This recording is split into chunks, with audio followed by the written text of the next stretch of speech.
পুঁজির উৎস হিসেবে ব্যাংক খাতের নির্ভরতা কমাতে চান গভর্নর আহসান এইচ মনসুর। এই লক্ষ্যে বন্ড মার্কেটকে শক্তিশালী করার কথা জানালেন তিনি। এজন্য গতিশীল অর্থনীতির প্রয়োজনীয়তার কথা তুলে ধরেন গভর্নর। সকালে রাজধানীর একটি হোটেলে আয়োজিত সেমিনারে তিনি এসব কথা বলেন। এ সময় অর্থ সচিব জানান, বিদ্যমান কর ব্যবস্থাপনায় বন্ড মার্কেটের উন্নয়নে বড় বাধা। দেশের ব্যাংক খাতে বিতরণ করা ঋণের 1/3 এখন খেলাপি, যা অর্থনীতিতে তৈরি করেছে বড় ক্ষত। এটি সারিয়ে তুলতে প্রয়োজন ব্যাংক খাতের নির্ভরতা কমানো।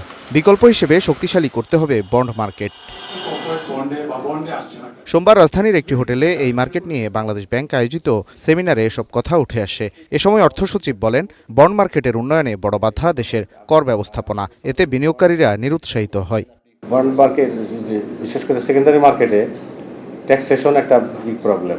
আমরা এখানে দ্বৈত করের ব্যাপারটা তুলে দিয়েছি, কিন্তু তারপরেও যে সমস্যাটা রয়ে গেছে যে যখন সেকেন্ডারি মার্কেট কন্টিনিউয়াস অদল বদল হতে থাকে, হাত বদল হতে থাকে, কিন্তু ট্যাক্সেশনের পার্টটাই প্রত্যেকটা স্টেজে ট্যাগ করা যাচ্ছে না। এ সময় বাংলাদেশ ব্যাংকের গভর্নর জোর দেন দীর্ঘমেয়াদী অর্থায়নে ব্যাংক নির্ভরতা কমানোর। এজন্য বন্ড বাজারকে শক্তিশালী করার বিকল্প নেই বলে জানান তিনি। প্রত্যেকেরই এখানে কিছু নতুনভাবে চিন্তা করার বিষয় আছে।